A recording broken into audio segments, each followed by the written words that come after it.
Alors on continue. Rabbi Nechemia.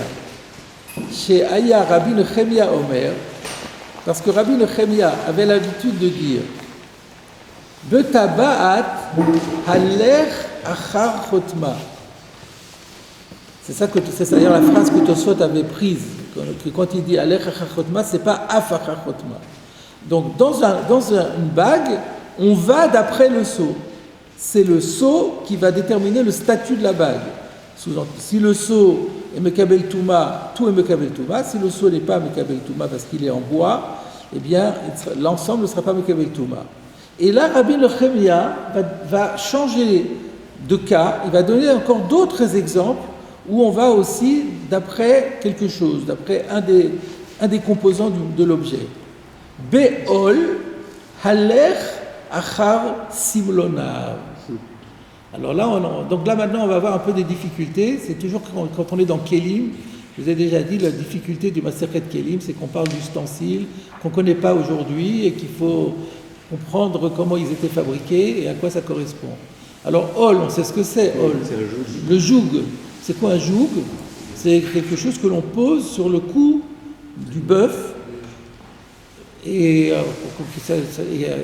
qu'on accroche ensuite à la charrue. Pardon? C'est en bois. Oui, on va voir. C'est pas. Alors, peu importe, ça peut être en bois, ça peut être en métal, je ne sais pas. Là encore, on va parler de deux parties. Une partie qui est Mekabel Touma, une partie qui ne l'est pas. Alors, Be'ol, il va s'agir de statuer sur un joug. Qu'est-ce qui va être déterminant? Halech achar simlonav. C'est les simlonimes qui vont déterminer. Si les simlonimes sont en métal, c'est Mekabel Touma. S'ils sont en bois, c'est pas Mekabel Touma. Reste à savoir qu'est-ce que c'est que les simlonimes, et c'est ça la difficulté. Alors vous avez un Rashi là-dessus. Alech achar simlonav. Ve'im shel matechot, hem tameh. Im shel matechot hem tameh. C'est ce que j'ai dit. On va d'après les simlonimes. Et donc dans le sens que si ces simlonimes sont en métal, alors le joug est tameh. Et sous-entendu, le contraire, s'ils sont en bois, le joug, même s'il est en métal, ne sera pas tamé. Reste maintenant à expliquer qu'est-ce que c'est que simlonav. Donc Rashi procède en deux temps, de manière très pédagogique. D'abord le sens général de la phrase, et ensuite la définition du terme. Ha'ol shelahem lo haya pagum que shelanu. Donc là, Rashi, c'est le rabbin champenois du Moyen-Âge, qui connaissait bien ce que c'est que les jougs. C'est comme ça que les historiens ont dit, parce que Rashi décrivait une fois la manière dont on fait le vin, ils en ont conclu que Rashi était vigneron. Alors là, on pourrait conclure que Rashi était paysan, agriculteur. En fait, Rashi connaissait tout de ce qui existait de son temps. Alors, Lo haya pagoum que chez la nous. Pagoum ici dans le sens de chaloul. Le joug de l'époque de la Gemara n'était pas incurvé comme c'est le cas de nos jougs à nous. Donc ça veut dire que nos jougs à nous, je ne sais pas comment c'est aujourd'hui, mais à l'époque de Rashi, c'était quelque chose qui était arrondi et qui épousait la forme du cou. Et on mettait ça sur le cou de l'animal. Mais à l'époque de la Mishnah, ou de la Braïta, Lo haya pagoum que chez la nous, n'était pas incurvé, arrondi comme le nôtre, et la chalak, il était tout plat. Alors comment ça tient? Venotnim boshne nekavim. On mettait deux trous, on installait deux trous, ou benehem que ovi orefachor. Et entre les deux trous, il y avait juste la taille de l'épaisseur de la nuque de l'animal. Dans le trou, on enfonce deux petits piquets, des pieux, qui peut être en bois ou en métal, encore une fois. Vehem simlonim, et c'est ça les simlonim. Donc c'est ça qui permet donc comme c'était quelque chose de plat, donc ça tenait pas. Pour le faire tenir, on mettait deux trous et ensuite on enfonçait deux piquets. Les deux piquets étaient juste collés aux deux extrémités de la nuque, et donc ça ne bougeait plus. Et c'est comme ça qu'on explique les simlonimes. C'est On va voir Rabbeinu Hananel. La forme Halech et Paolech, Haller, c'est un impératif. Va d'après. Regardez Rabbeinu Hananel.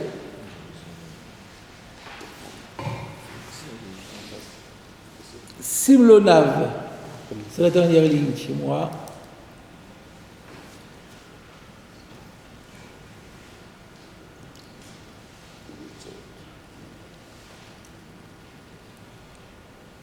C'est la dernière ligne. Simlonim. Moi j'ai Simlonav et vous avez Simlonim. Non, Simlonav. Ah non, oui, j'étais pas dans le bon nombre. Ah, c'était Rachid. Oui, d'accord. Simlonav. Perouche, Retsuot, She'en Be'ol. Alors pour lui, c'est des courroies. Donc c'était pas deux piquets fixes. On mettait des courroies, on attachait des courroies au joug et on les attachait sous le menton et ça tenait comme ça. Rabbeinu Hananel, c'est quelle époque? C'est un petit peu avant Rachid? Un petit peu avant Rachid. Parce que c'est le Rif qui est parallèle à Rachid. Ouais, donc c'est le haut Moyen-Âge. À Kérouan, en Tunisie. C'est pas du cuir. Alors c'est plus du métal, c'est du cuir, mais le cuir est Mekabel Touma, pas de problème. Donc, de Taninan, de Torah de Kohanim, il apporte à l'appui une braïta dans Torah de Kohanim, c'est Midrash Halacha sur Vayikra. Qu'est-ce qu'il y a écrit là-bas? Miyad Ba, il est arrivé immédiatement, je n'ai pas vu le contexte, hein. Veshiber Haol, il est venu, il a brisé le joug, Vekitset Simlonin, et il a coupé les courroies. Donc si on parle de couper, c'est plutôt pour du cuir que sur du bois, on ne dirait pas Kitset. Que dire-t-il? Et il apporte un pasouk à l'appui, où il est le pasouk.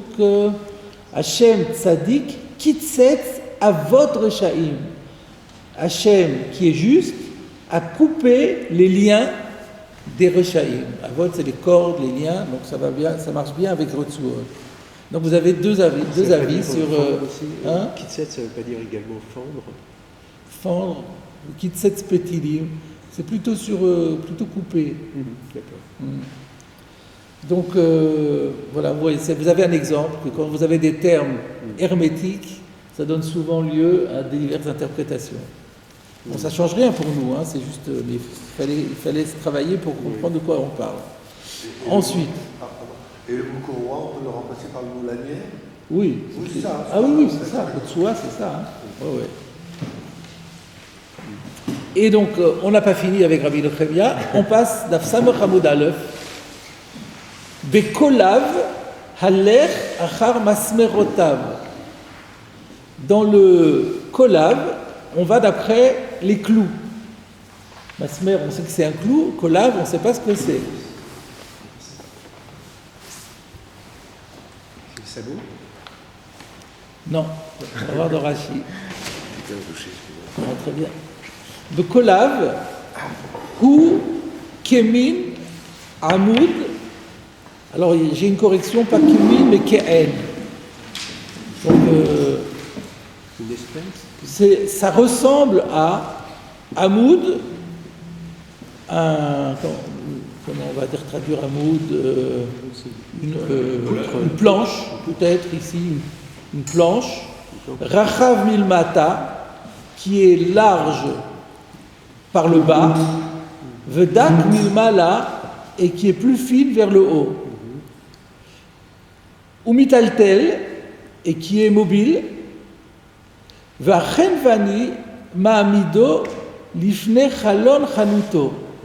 Le commerçant le place devant la vitrine de son magasin. Umasmerin Techuvin Bo, des clous y sont plantés. Vetolin Bahen, alors pas Bahen, Vetolin, attends, j'ai une correction, Vetolé Bahen, et le commerçant suspend à ses clous, Avnetim, des ceintures, Urotsuot et des lanières, Limkor, qui sont en vente. Donc c'est quoi? Vous avez compris? Oui. Important. Moi j'aurais dit c'est important. P-O-R-T-A-N-T. Ça sert à porter les étagères. Non, c'est pas une étagère, parce que c'est sur un clou, c'est sur des clous. Mais c'est vous parlez de... C'est ses articles, il accroche ses articles. Il accroche ses articles pour les présenter à la vente, il les met à la vitrine. Ah oui. Avec quelle importance Il est présenté, on dit présentoir. La forme Pardon? Ça veut dire pour les présenter, on dit présentoir. Présentoir, ouais. La forme de la planche apporte... Oui, bon, c'est comme ça que c'est comme ça que ça se fait, c'est tout. D'accord. Bekolav, alech acham asmerotav. Dans le portant, on va d'après les clous. Il faudra après qu'on essaye de trouver quel est le paramètre commun à tous ces cas. Parce qu'avant, on était parti que sur la bague. Bon, on avait compris, sur la bague, l'essentiel c'est le seau, d'accord. Mais là, maintenant, il y a plein de choses. Donc, on a l'impression qu'il y a quand même une idée unique qui sous-tend. Alors, il va falloir réfléchir à ça, c'est pas évident. Mais on va terminer d'abord. On va voir, il faut qu'on ait la liste complète pour retrouver une explication qui convient à l'ensemble. Voilà, là, on est quand même avec des objets avec deux composants de matières différentes. Ça de toute façon, mais la question est de savoir pourquoi il va d'après tel ou tel composant plutôt que tel autre. Ça doit être toujours la même idée directrice. Et cette idée directrice, il faut qu'on la trouve. Alors, Besoulam, Halech Hashlivotav. Ça, c'est déjà plus facile, on connaît les mots Oui. là. Soulam, c'est une échelle. Shliva, Les marches. les échelons. Donc, dans une échelle, on va d'après les échelons. Donc, si les échelons sont en bois, c'est pas Mekabel Touma, si c'est en métal, c'est Mekabel Touma. Et là, maintenant, ça va être compliqué. Le dernier, c'est le plus compliqué. Be'arsa aler achar shalshelotav. Alors, shalshelet, on sait ce que c'est. C'est une chaîne. Mais par contre, arsa, on ne sait pas. J'aurais dit un berceau, mais c'est pas ça. Dans le texte, on a Arsi. Ah, vous avez arsi, vous. mais, Comme la margarine. Mais Rachid a ça avec un œuf. Hein? Il a ça avec un œuf. Ah oui, c'est vrai. Ouais. Ah, moi, j'ai avec un E dans Rachid. Oui, c'est ça. C'est pas un œuf. On a un œuf, le lait, le youd. Et effectivement, on signale que dans de nombreuses éditions, c'est pas avec un S, c'est avec un œuf. Donc il faut qu'on Arsi, Arsa, il faut qu'on comprenne qu'est-ce que c'est. Regardons Rashi. Be'arsa. Alors là, c'est un laaz. Je vais noter là, je vais vous dire exactement. Oui, c'est bien. Extra, c'est bien. Je ne raconte pas. Je vois pas les rapports avec...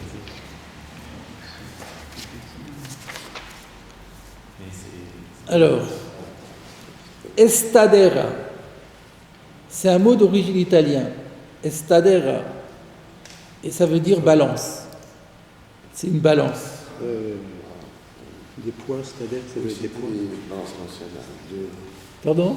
Oui, les balances avec un 2. Alors, dans une balance, il y a une partie verticale et puis une partie horizontale qu'on appelle le fléau, et sur laquelle il y a accroché Une petite chaîne.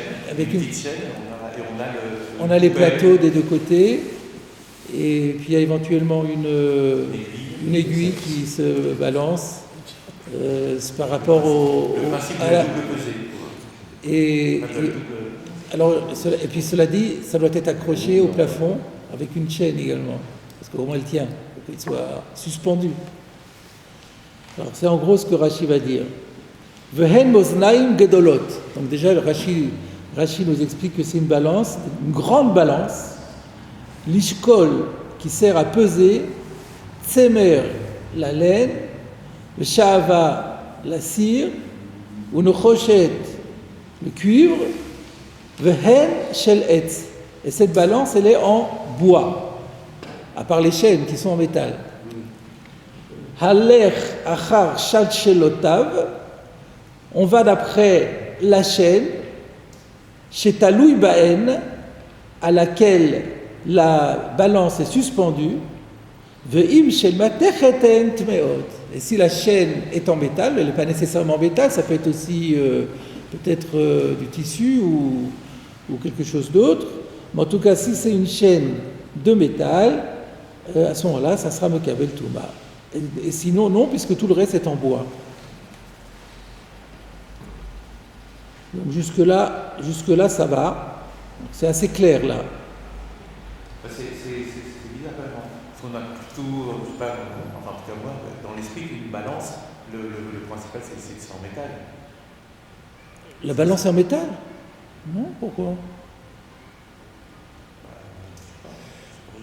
J'ai l'impression que c'est en métal parce que. On est à l'époque de la Mishnah, hein, on n'est pas. C'est ça. Non, mais aujourd'hui, même au 18e, au 17e, c'était en métal. Mais à l'époque de la Mishnah, il y avait quoi? Bah oui, on ne travaille pas le métal aussi facilement qu'aujourd'hui. V'chachamim omrim. Donc on revient maintenant à la Braïta. Elle n'est pas finie la Braïta. Alors c'est curieux. On a vu le Tanakama, on a vu Rabbi Nechemia, et maintenant il y a un troisième intervenant. V'chachamim omrim. Mais les sages disent Akol oler achar ama'amid. Tout va d'après ce qui est ma'amid. Support, ce qui tient l'ensemble. Ama'amid, ce qui fait tenir l'ensemble. Par exemple, dans la bague, c'est quoi le ma'amid? La bague. La bague, c'est elle qui fait tenir qui fait tenir le seau, c'est pas le seau qui fait tenir la bague. Donc, Akol Oler Achar Ma'amid. Alors, en faisant le calcul, donc dans le cas de la bague, c'est fait. Dans le cas du joug, qu'est-ce qui fait tenir le joug? C'est les simlonymes. Non? Bah oui. Mais alors, du coup, ils seront d'accord avec Rabbi Nechemia. C'est le joug, le support, pas le support, je reste sur le support, mais c'est quand même ça, la pièce principale, c'est on va voir dans Rashi. On peut essayer tout seul, mais on va voir le Rashi tout de suite. Regardez Rashi. Ama'amid, ce qui fait tenir. Gouf atabat, ma'amid achotam. Le corps de l'anneau, c'est ça qui fait tenir le seau. V'ha'ol ma'amid et simlonav. Et c'est le joug qui fait tenir les piquets. Alors pourquoi c'est le joug qui fait tenir les piquets? Le joug a des trous et... Le joug a des trous et c'est grâce aux trous et qu'on fait tenir les... Ouais, donc finalement, les piquets servent à faire tenir le joug sur le dessous de l'animal, mais dans le corps des choses, c'est vrai que c'est le joug qui permet de fixer les piquets. D'accord. Vakolav et masmerotav. Alors là aussi, les clous, c'est ça qui est important par rapport à pour suspendre les articles. Mais il n'empêche que les clous, ils tiennent sur la planche. C'est la planche qui fait tenir les clous, c'est pas les clous qui font tenir la planche. Donc c'est toujours la partie essentielle, c'est celle-là. Vasulam et shlivotav. Et de la même façon, dans une échelle, ce qui nous intéresse, c'est les échelons. Mais qu'est-ce qui permet de tenir les échelons ensemble? C'est bien l'échelle, la partie verticale. Vasulam et shlivotav. Sharebaem kvuim. Et donc là, du coup, commence à se dessiner aussi quelle est l'idée directrice de Rabbi Nechemia qui est à l'opposé de cela. Donc, les Chachamim, ils vont d'après le Ma'amid, ce qui fait tenir, et Rabbi Nechemia, il va d'après ce qui est l'élément moteur de l'objet, ce qui sert, la partie utile. Donc, la partie utile de la bague, c'est le seau. La partie du joug, c'est ce qui fait tenir le joug, c'est les courroies ou les piquets. La partie du portant, c'est les clous dans lesquels je vais pouvoir mettre mes ceintures. Et la partie... sur l'échelle, c'est son marche. Sur l'échelle, c'est les marches, je l'ai déjà dit, j'ai fait à l'envers, ouais, c'est ça. Donc il y a ça. Il reste maintenant la balance. L'Arashi s'étend un peu. Alors... V'ha'arsa hu etz aror. Et là, il a levé, alors que dans son Dibura Matrida, il avait à l'œuf. Ouais, mais moi j'ai Hey dans les deux. Et j'ai une correction qui me dit dans les deux, dans beaucoup d'éditions, c'est Aleph. D'accord? Alors maintenant il y a un Baït Radash sur le Aleph Etz. Qu'est-ce qu'il dit lui? Hu Etz Ha'aroch. Shehu Kane. Alors, le Harsa, quand on parle du Harsa, en fait, il veut dire. Il veut dire peut-être, je sais pas. Là, il y a un problème de version. Hu etzar. Alors, c'est quoi hu? Est-ce qu'il est en train de dire qu'est-ce qu'est le Mahamid, ou il est en train d'expliquer qu'est-ce que c'est le Harsa? De quoi est fait le Harsa? Alors, il nous dit Hu etzar. Il y a ce bois long chez Hu Kane, qui est ce qu'on appelle le Kane. Alors, c'est quoi le Kane en français? Chez Corinne, Jas, J-A-2-S-E, qui a donné ensuite chasse, C-H-A circonflexe 2-S-E. Ce châssis. Peut-être qu'il y a peut-être donné châssis, c'est possible. C'est la barre centrale. La chasse d'une balance, c'est la barre centrale, verticale. C'est le mot châssis. Ouais, peut-être, à vérifier. Valachon ta'chouv bo. Donc l'aiguille y est fixée. Alors là, il y a écrit chalchalot au pluriel, mais je crois que j'ai une correction qui corrige. Dans beaucoup d'éditions, il y a écrit chalchelet et c'est le Marshal qui a mis au pluriel. On peut peut-être. Moi, j'aurais préféré au singulier parce qu'il n'y a qu'une chaîne qui le fixe. Va chalchelet. Kvua Bakane. Et donc ça serait, le Maharam explique que la chaîne en question, c'est celle qui permet de fixer le cané, donc cette chasse, cet élément central, au plafond. Donc ça doit être suspendu. Donc c'est suspendu par une chaîne qui va du plafond jusqu'à ce cané. Vekulan, et tout cet ensemble, c'est un autre bois long qui les tient ensemble, chez où Flayel qui a donné fléau. Chez Shte Kapot Amoznaim, Teluyot, Beshte Rashin, où là encore il faut corriger, Beshte, ou là Tzarlomar, Beshte Rashav, qui se trouvent, donc les deux plateaux de la balance qui sont suspendus à ces deux extrémités.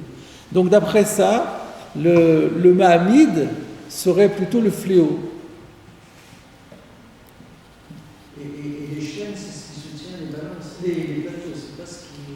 Alors la chaîne, ça serait l'élément moteur.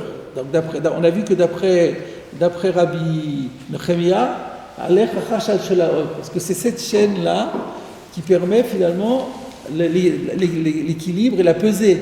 S'il n'y avait pas cette chaîne qui tenait l'ensemble, eh ben, ça s'écroulerait. Donc, il n'y a pas qu'une seule chaîne qui est attachée au plafond, oui. Mais on peut imaginer que la matière à peser était posée sur chaque extrémité du fléau. Non, sur les plateaux, on a dit qu'il y a des plateaux. S'il y a des plateaux, il faut encore une autre chaîne. Oui, mais on ne parle pas de cette chaîne-là. On ne parle pas de cette chaîne-là. Il y a une autre chaîne, effectivement, qui permet d'installer les plateaux, et on met sur les plateaux. Rachid a dit qu'il y a des plateaux. C'est clair, c'est suspendu. Il y a des plateaux qui sont suspendus aux extrémités du fléau. Et donc, d'après Rabbi Nechemia, qui va d'après l'élément moteur, il considère que l'élément moteur, c'est la suspension du haut. Et par contre, si on parle de celui qui tient l'ensemble, c'est le fléau auquel tout est accroché au final. Voilà en gros le débat qu'il y a entre les Chachamim et Rabbi Nechemia.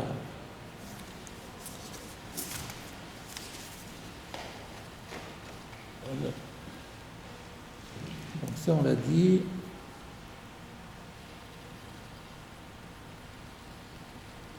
Il n'y a pas une relation entre les matières, en fin de compte, entre le bois, le cuir, le métal? Bah si, c'est-à-dire la relation, c'est que le bois dans la mesure où on parle ici de bois qui est plat, il n'est pas Mekabel Touma, Oui. et la partie métallique, elle est Mekabel Touma. D'accord. Et donc en fonction de ce qui sera métal et ce qui sera bois, ça sera Mekabel Touma ou pas, il y aura la marloquette entre Rabbi Nechemia et Chachamim. Alors ce que je voulais juste rajouter, c'est que le Sfat Emet pose une question ici, et il dit, mais finalement, les Chachamim, c'est comme le Tanakama. Parce qu'on a dit, il y a Tanakama qui parlait que de la bague. Ensuite, il y a Rabbi Nechemia qui parle de la bague et des autres accessoires. Et ensuite, il y a les Chachamim, Omrim, comme si c'était une troisième opinion. Mais finalement, qu'est-ce qu'ils disent les Chachamim? Les Chachamim, ils ont dit, Akol olech Chachamim Hamid. Donc, s'il est Chachamim Hamid, donc ils sont d'accord avec le Tanakama pour la bague. Donc, pourquoi on dit Chachamim Omrim alors que c'est la même chose que le Tanakama? Voilà la question que soulève le Sfat Emet. Alors moi j'ai une réponse très simple à vous proposer, c'est que effectivement les Chachamim c'est le Tanakama. Mais le problème, pourquoi les Chachamim reviennent à la charge? Parce qu'au départ ils ont débattu que de la bague. Donc le Tanakama a commencé, c'est lui qui a ouvert les hostilités, qui a dit voilà la bague c'est comme ça. Rabbi Nechemia il vient, il dit moi je suis pas d'accord, c'est exactement le contraire, mais il ouvre le débat. Il dit, et il n'y a pas que la bague, dans le joug, ça sera comme ça, dans le portant, ça sera comme ça, dans l'échelle, ça sera comme ça, dans la balance, ça sera comme ça. Les Chachamim sont obligés de revenir, et en plus, pour dire ce qu'ils vont penser dans les autres cas, mais en plus, ils vont donner l'élément qu'ils n'avaient pas donné avant. Alors que pour eux, le mot important, c'est Mahamid. Akol olech Mahamid. Et donc, il y a quelque chose de... Donc, ils viennent effectivement compléter leur premier avis, et dire le contraire de ce que disait Rabbi Nechemia. Voilà. Donc ça paraît clair, ça paraît simple.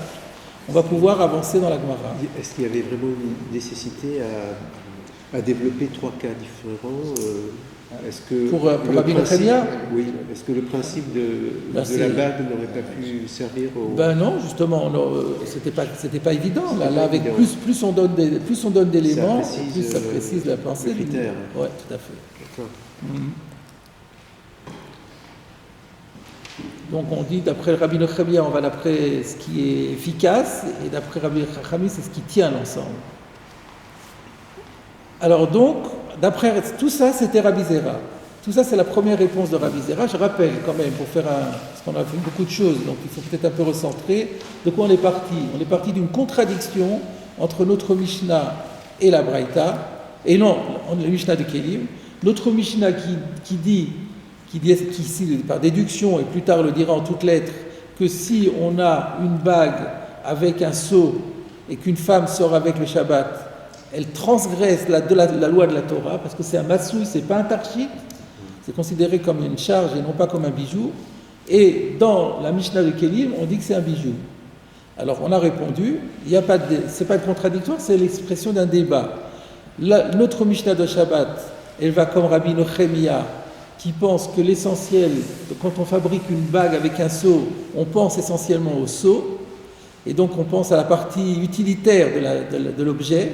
Et pour une femme, cette utilité, il n'y en a pas. Donc ça ne peut pas être pour elle une façon habituelle de le porter.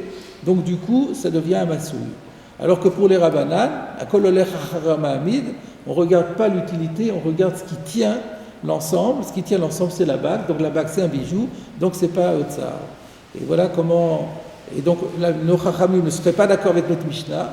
Mais par contre, la Mishnah de Kélim, elle sera comme les Chachamim. Là, il y a déjà un problème qui se pose, qu'on verra plus tard, un problème de halakha. C'est que nous, on fait halakha comme la Mishnah chez nous. Et pourtant, on ne fait pas halakha comme Rabbi Nechemia. On fait halakha comme Chachamim. Donc comment on s'en sort? Parce que là, d'après Rabbi Zera, la Mishnah, elle va comme Rabbi Nechemia.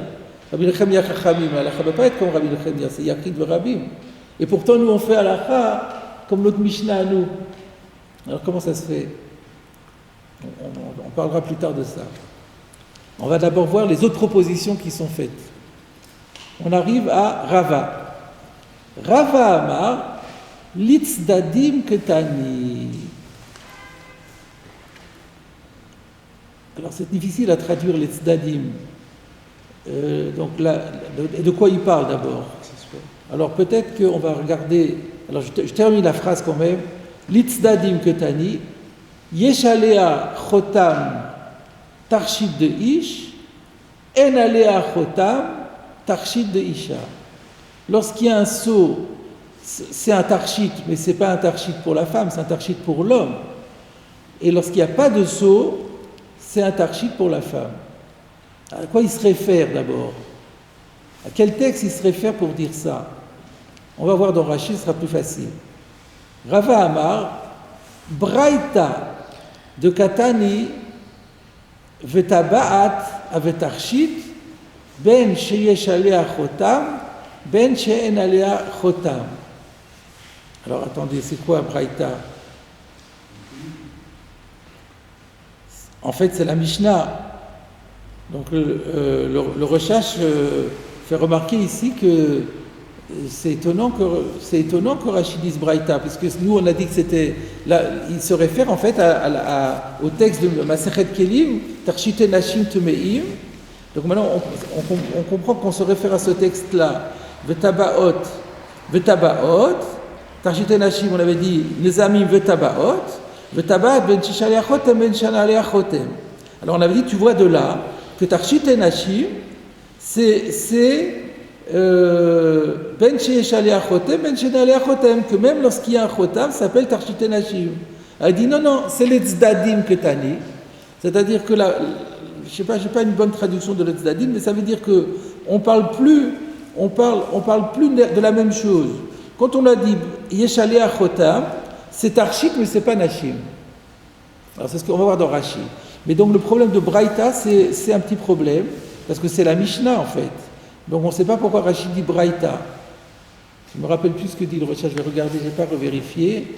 Est-ce que le Rochage reste sur une question, ou est-ce qu'il explique pourquoi Rashi a dit Braïta? Je vais vous le dire tout de suite.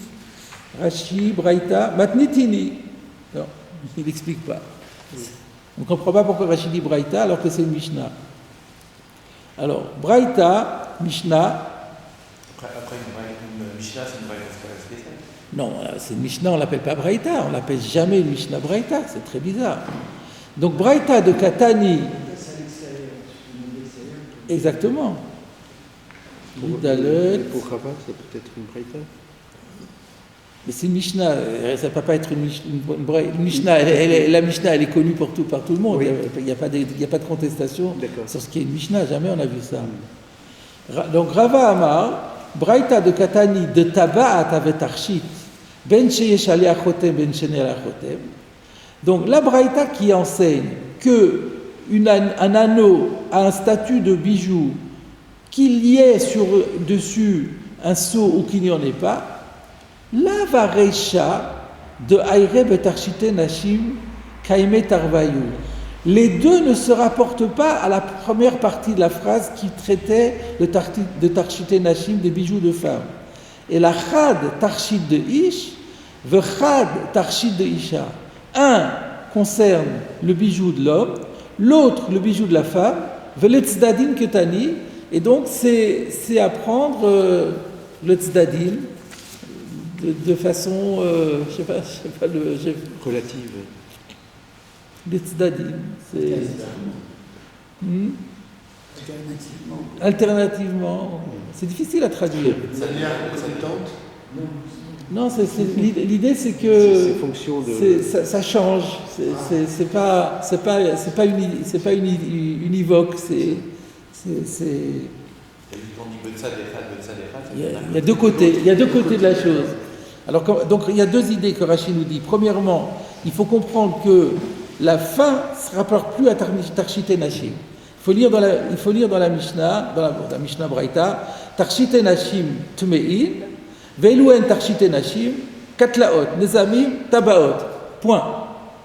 Maintenant, quand la deuxième partie dit et reprend, quant au Tabaot que nous avons parlé, alors, on ne parle plus maintenant de Tabaot des femmes, spécialement, mais prenons les Tabaot en général.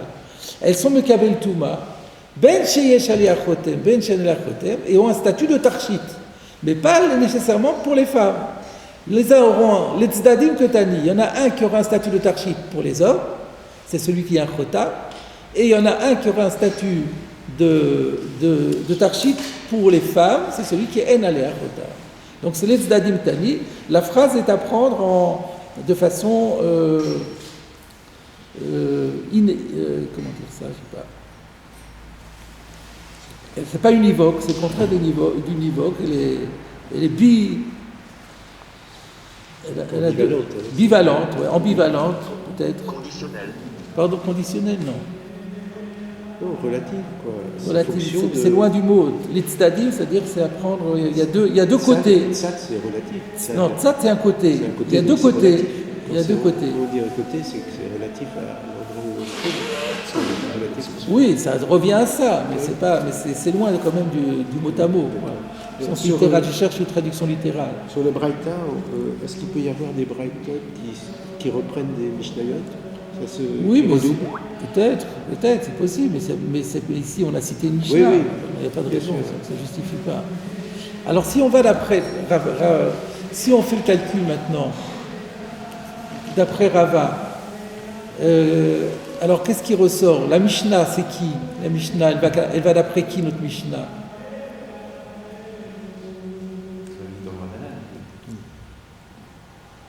La Mishnah qui dit que s'il y a un chotam, ça va être masouille. Ça peut aller.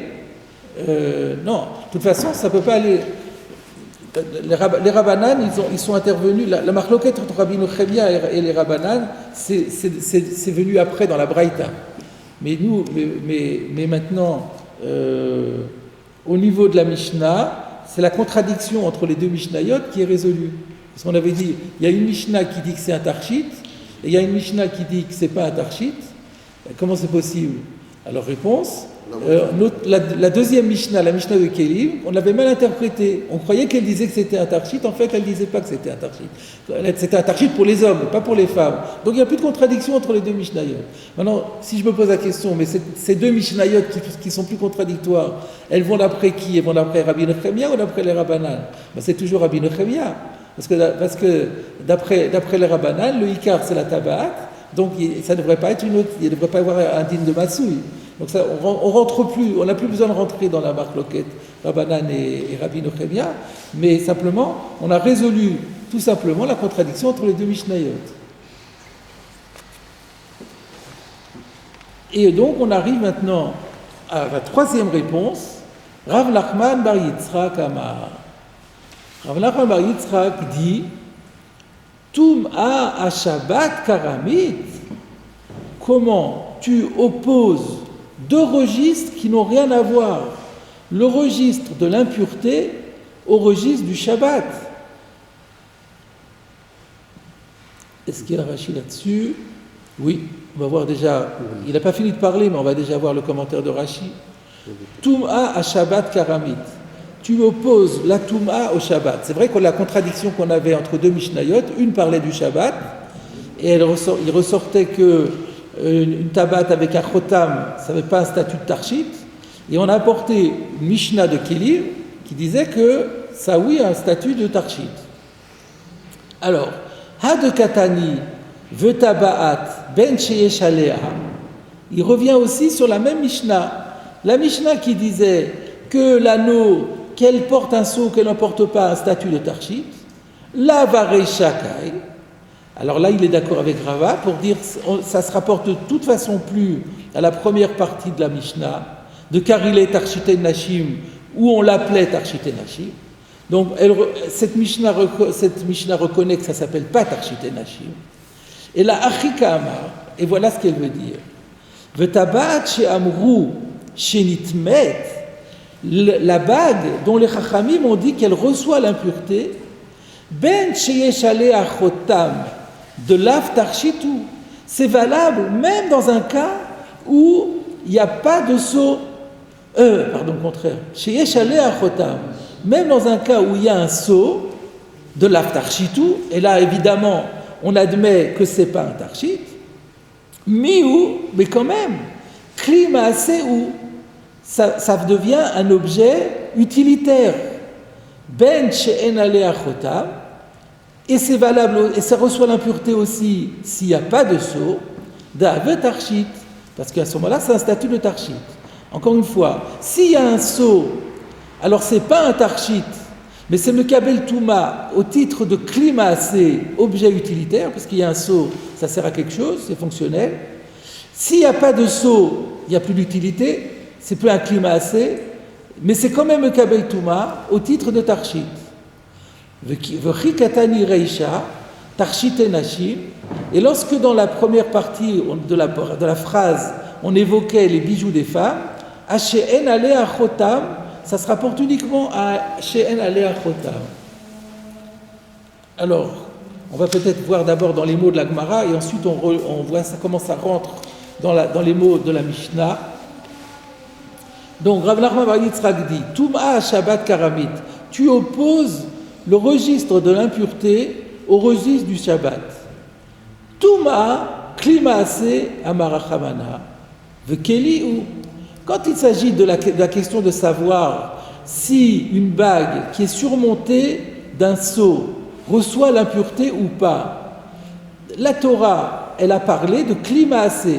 Où est-ce qu'elle a parlé de Klimaase? C'est justement dans la paracha de Clémidian, dans Parashat Matot, Vaikach Moshe Velazar HaKohen et Azaav Meitam, Kol Klimaase.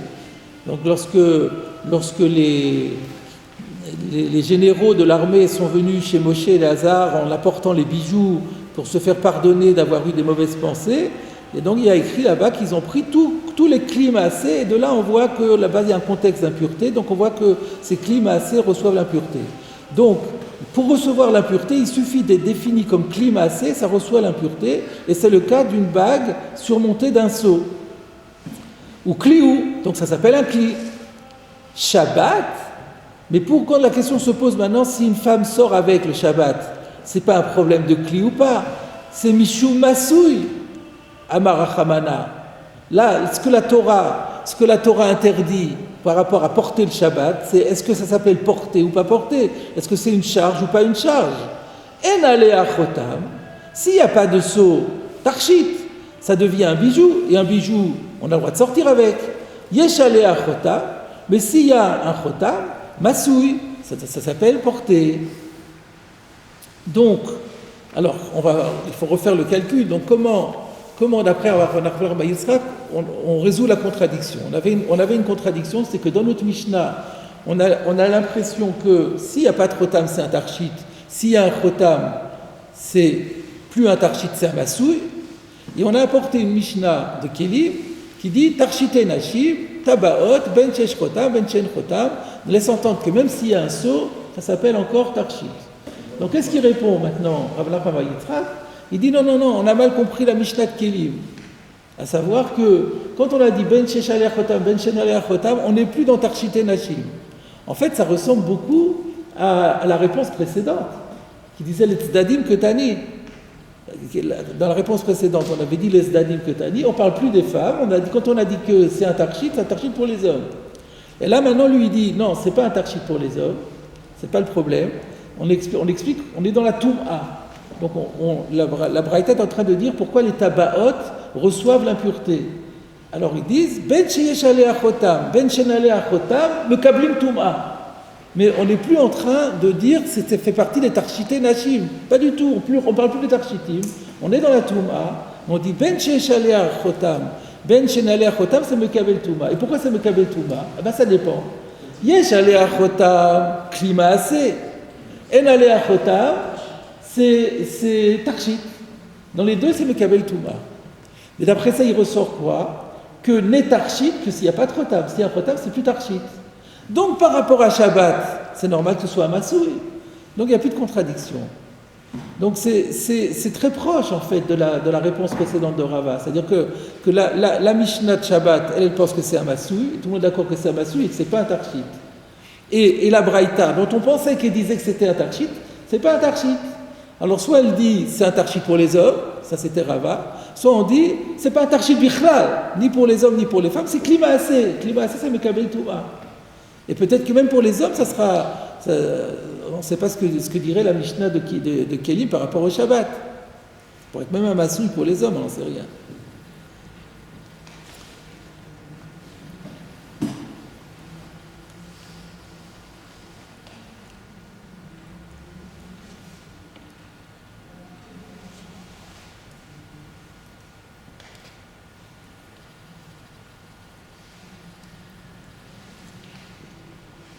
Alors, je peux citer à ça, sur ce que le pshat de Rashi qu'on vient de voir, que le Ritva dit, alors d'après le pshat de Rashi, donc on finit quand même par dire l'etzdadin ketani. Il y a quand même un l'etzdadin.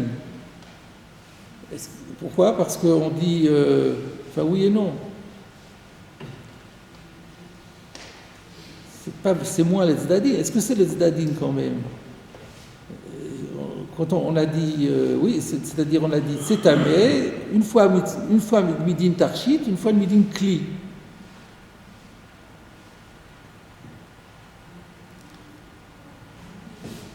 Un instant, je regarde ce que j'ai écrit ici. Le Ritva, il dit c'est un peu difficile d'expliquer comme ça, parce que la Gemara, elle a dit l'etzdadin dans Rava, elle ne l'a pas dit dans Rav Nachman bar Yitzhak. Alors dire qu'on fait rentrer un l'etzdadin dans Rav Nachman bar Yitzhak, c'est un peu forcé. Alors comme lui, il explique que Rav Nachman bar Yitzhak, il veut dire que étant donné que la tabat chez Shaliach Chotem elle est tmea midin keli, et même pour une femme, donc on peut la compter avec les tarchit et nashim atmeim, quand même considérer qu'elle a un digne de tarchit, parce que les femmes l'utilisent parfois pour se parer. Un peu difficile. C'est-à-dire que c'est tarchité nashim. Ce que le Ritva propose de dire, c'est que ça s'appelle tarchité nashim dans la vie courante, même si ce n'est pas tarchité nashim au niveau halachique. Le Pnei Yehoshua explique comme ça aussi. C'est-à-dire que dans la question, on disait, si on dit que c'est tarchité nashim, ça veut dire qu'on est en train d'expliquer pourquoi c'est tamé. On a l'air de dire que c'est tamé ben shechalei achotem, ben she'enalei achotam, parce que c'est indigne de tarchit. Or, dans notre Mishnah de Shabbat, on voit que ça n'est pas indigne de tarchit. Alors, la réponse de Rava était, non, quand on a dit que c'est indigne de tarchit, c'est pas pour les femmes, c'est pour les hommes. Mais Rav Nachman bar Yitzhak, il dit, non, c'est pas ça du tout, c'est Mekabel Touma, pas Midin Tarchit, c'est Mekabel Touma, Midin Klimaase. Mais ça contredit, on n'est pas obligé de dire que comme Rashi disait, Lava Rechakai. On peut dire que ça se rapporte à la Recha aussi, parce que Tarchit et Nashim, on n'est pas en train de dire ce qui est tamé parce que c'est un statut de Tarchit et Nashim, mais voilà ce qui est tamé parce que les femmes appellent des Tarchit et Nashim. Les femmes considèrent quand même que c'est un bijou, même si nous, halachiquement parlant, on dit ça n'a pas valeur du bijou parce que l'essentiel c'est le sceau, etc. Mais dans la vie courante, si on demandait à une femme, elle dirait bah oui, c'est un bijou. Donc, quand on a dit ici Tarchit et Nashim, on peut dire que même la fin se rapporte au début, en disant que quand on a dit Tarchit et Nashim, on a parlé de ce qui est considéré habituellement comme un Tarchit et Nashim, mais on n'est pas en train de dire que c'est tamé à cause du statut de Tarchit et Nashim. Alors que Rashi n'a pas voulu dire ça. Donc il y a un petit désaccord entre Rashi et le Ritva. Est-ce qu'on va dire le Tzedadin Ketani, c'est-à-dire qu'on ne se rapporte plus que Tarchit et Nashim ne se rapporte pas à la dernière phrase ou pas. Rashi a bien dit, il a bien dit ça, que Touma Shabbat Adektani Vetabat Sheshalalea, Lava Rechakai. Rashi ne veut pas dire que ça va, parce que Rashi pense, quand on a dit Tarchit et Nashim, on sous-entend c'est tamé à cause du din de Tarchitim. Et ça ne peut pas être le cas, puisqu'à la fin on dit le contraire. Donc ça ne se rapporte pas à la Recha. Le Ritva dit on peut jouer un petit peu, parce que on aurait dû dire sinon l'Isdadin Ketani, encore une fois, on aurait dû dire l'Isdadin Ketani, on ne l'a pas dit. Donc c'est machma qu'on n'a pas besoin de dire l'Isdadim en disant que Tarchit et Nashim, ça se rapporte à l'ensemble des tabaot. C'est vrai que tabac chez Shaliach Chotam, les femmes le considèrent aussi comme un Tarchit, et c'est tamé. Mais c'est tamé, pourquoi? Midin Klimaase, pas Midin Tarchit.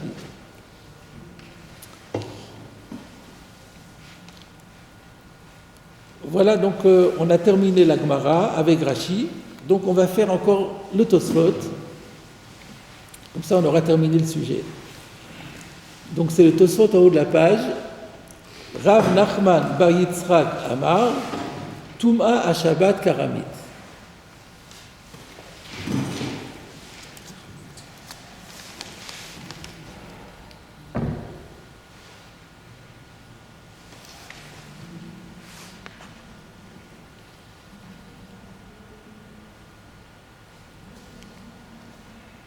Voilà.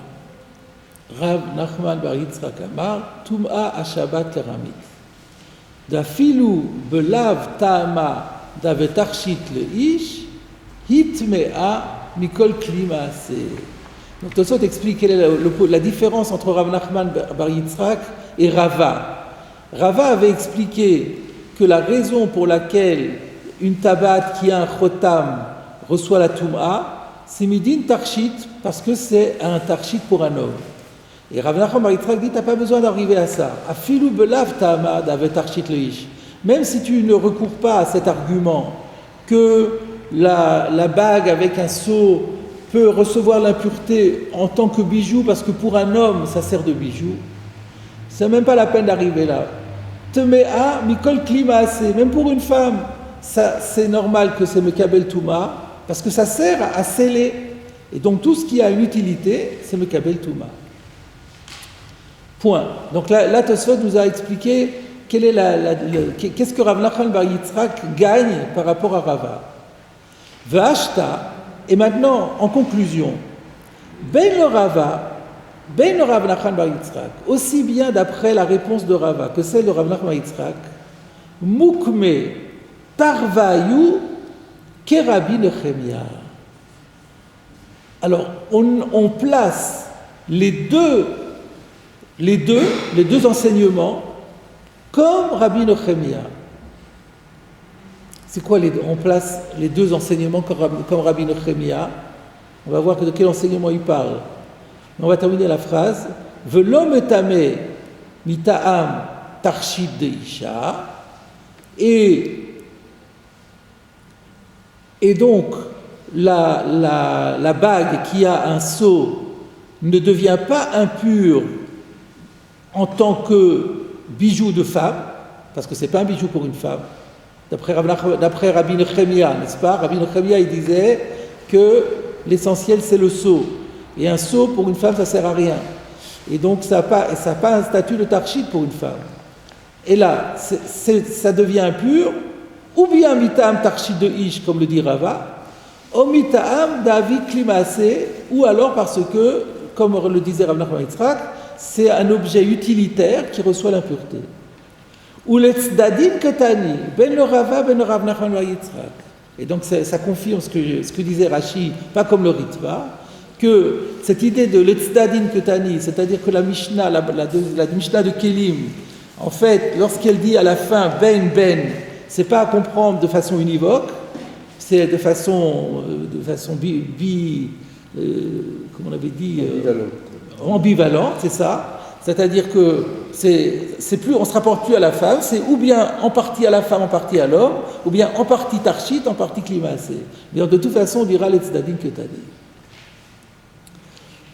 Donc, qu'est-ce que Tosfot fait remarquer? C'est ça qui finalement, et là Tosfot revient à une chose intéressante, c'était, parce que nous, à partir du moment où on est arrivé à la réponse de Rava et à la réponse de Rav Nachman Yitzchak, on n'a plus recouru du tout à la braïta de Rabbi Nechemia et les Rabbanan. C'est Rabbi Zera qui avait fait intervenir pour résoudre sa contradiction. Il dit Rabbi Nechemia, Rabbanan. Mais eux, ils disent pas Rabbi Nechemia, Rabbanan. Eux, ils disent il n'y a plus de contradiction entre les deux Mishnayot pensent la même chose. Et elles pensent quoi? Elles pensent que un tabac à Tchesh Ali Achotam, c'est un tarshit ou c'est pas un tarshit pour une femme? Ça n'est pas un tarshit pour une femme.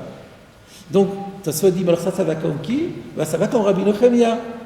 Donc, en fait, la différence entre Rabbi Zera et les deux autres, pour Rabbi Zera, la Mishnah de Shabbat va comme Rabbi Nechemia, la Mishnah de Kelim va comme les Rabbanan.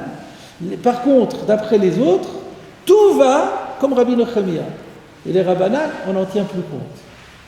Voilà le calcul que fait Tosfot. Alors, a priori, il y a une question à soulever là-dessus. Alors d'abord, peut-être voir le Tosfot à Roche.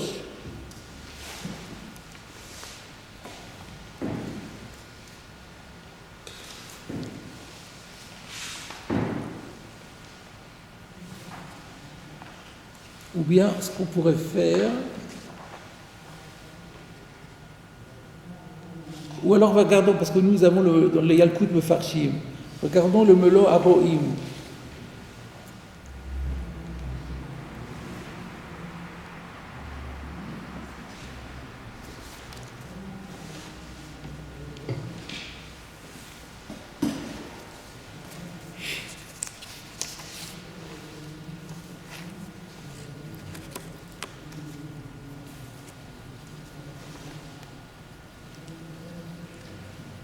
Vous avez le Melo Aroim? Vous êtes dans quoi là? Non, je suis tombé le fichier. Ah, c'est ça, je me disais.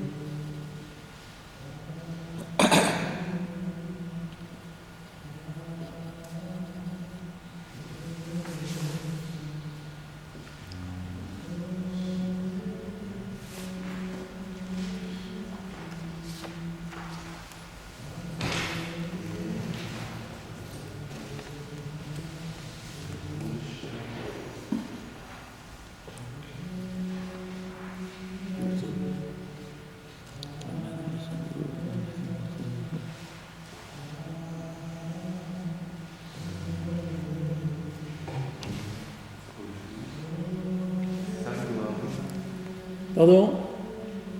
Ah voilà, Melo Aroim. Non, mais c'est pas là-dessus, c'est plus loin. C'est quoi ça? Avnet. Voilà, Dafsam Hamud Aleph, les Zdadin Ktani. Non, c'est un peu plus bas encore.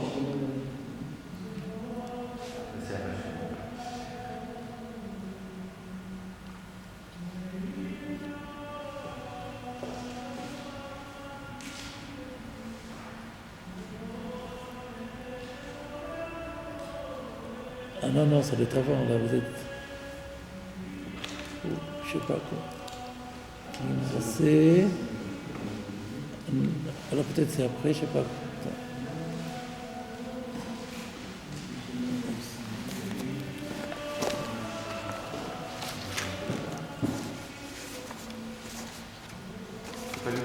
Hein?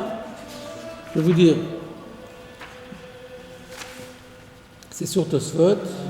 Tosfot Dibur Amatri Lamar Rav Nachman.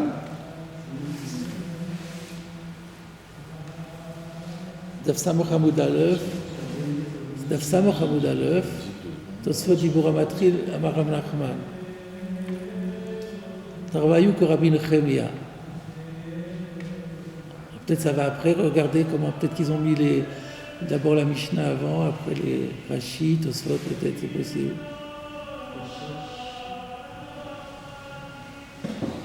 Ah ben voilà, c'est celui-là, bravo. Tosfot, Dibur Amatri Rav Nachman, Tarvayu que Rabbi Nechemia. Nirta Betsido, Rotse Lomar, Ach de Kelim, Mukme Afilou que Rabbi Nechemia. Ah! Ce que Tosfot veut dire, ce que veut dire Tosfot, ouais, c'est que là, maintenant, avec ces deux auteurs, la Mishnah de Kelim peut aussi aller comme Rabbi Nechemia. Pourquoi? Pourquoi elle peut aller comme Rabbi Nechemia? Parce que pour Rabbi Nechemia, l'essentiel c'est le sceau, et que c'est archi de Ish, ou bien c'est climassé. Donc même d'après Rabbi Nechemia, même d'après Rabbi Nechemia,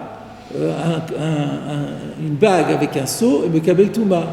Vekol sheken le Rabbanan dati shapir tfe velo utzrach lomar letzdadim ketani. Mais en vérité, c'est pas pour exclure les Rabbanan, parce que là on avait un problème. Comment est-ce qu'on peut dire qu'on va d'après comment est-ce on peut dire d'après Rava et d'après Rav Nachman bar Yitzchak, tous les textes de la Mishnah, elles vont comme Rabbi Nechemia. Mais c'est très difficile. Pourquoi ils veulent s'appliquer à dire qu'une Mishnah va comme Rabbi Nechemia alors que la Lacha n'est pas comme Rabbi Nechemia? Et en plus, j'avais posé la question, mais nous on fait la Lacha comme la Mishnah et on ne fait pas comme Rabbi Nechemia. Comment ça se fait? Alors il dit non, quand on se dit que ça va comme Rabbi Nechemia, ça veut dire même comme Rabbi Nechemia. Alors que d'après Rabbi Zera, la Mishnah de Kelim, elle allait d'après les Rabbanan, eux ils vont dire qu'elle va aussi d'après Rabbi Nechemia. Mais ils sont d'accord que ça va aussi d'après les Rabbanan. Encore, Kol Sheken, le Rabbanan, Dati Shapir Tfe, Velo Yitzrach Lomar les Tzadin Ketani, parce que dans ce cas-là, on n'a même plus besoin de dire les Tzadin Ketani. Donc, c'est ça que je voulais montrer, c'est que finalement, faire le calcul final d'après Rav Nachman, Bar Yitzhak et Rava, donc finalement, comment est-ce qu'on explique alors la Mishnah de Kélim, on peut l'expliquer d'après tout le monde. La Mishnah de Kélim qui nous dit que Ben Shesh Alei Achotem, Ben Shein Alei Achotem, c'est Mekabel Touma. En fait, si on va d'après les Chachamim qui disent que la tabat c'est essentiel, ben c'est normal, c'est un tarchit. Mais même si on va d'après Rabbi Nechemia qui dit que dans une bague l'essentiel, s'il y a un chotam, c'est le chotam. Mais quand même, étant donné qu'il y a un digne de climat assez, ou bien que c'est tarchit de Ish, ça sera Mekabel Touma. Donc on a gagné que la deuxième Mishnah de Kélim, elle peut aller d'après tout le monde. Maintenant la question qui reste, oui mais la première Mishnah, notre Mishnah nous de Shabbat, qui dit que s'il y a un chotam, c'est un massouille pour la femme. Ça va comme qui? Ça va comme Rabbi Nechemia. Parce que d'après les Rabbanan, ça devrait être un tarchit. Et là, le problème se pose, mais nous, on ne fait pas halakha comme Rabbi Nechemia. Et on fait halakha comme les Chachamim. Donc, comment ça se fait? Alors, la réponse, elle est donnée par le Sfat Emet, mais en réalité, elle se trouve déjà dans le Tosfot Arosh, qui vont dire que Kivan de Itbe Chotam, donc je vous cite le Tosfot Arosh, qui dit que même les Rabbanan, qui disent d'habitude on va d'après Tarama Hamid, dans la Touma on va après la Tarama Hamid. Et donc, d'après ça, on devrait dire que c'est pas un massouille le Shabbat. Réponse, qui va de Itbe Chotam, à partir du moment où il y a un sceau sur la bague, Gnaï Oula, ça devient quelque part déshonorant pour la femme. Velo avait tarchit, et ça lui enlève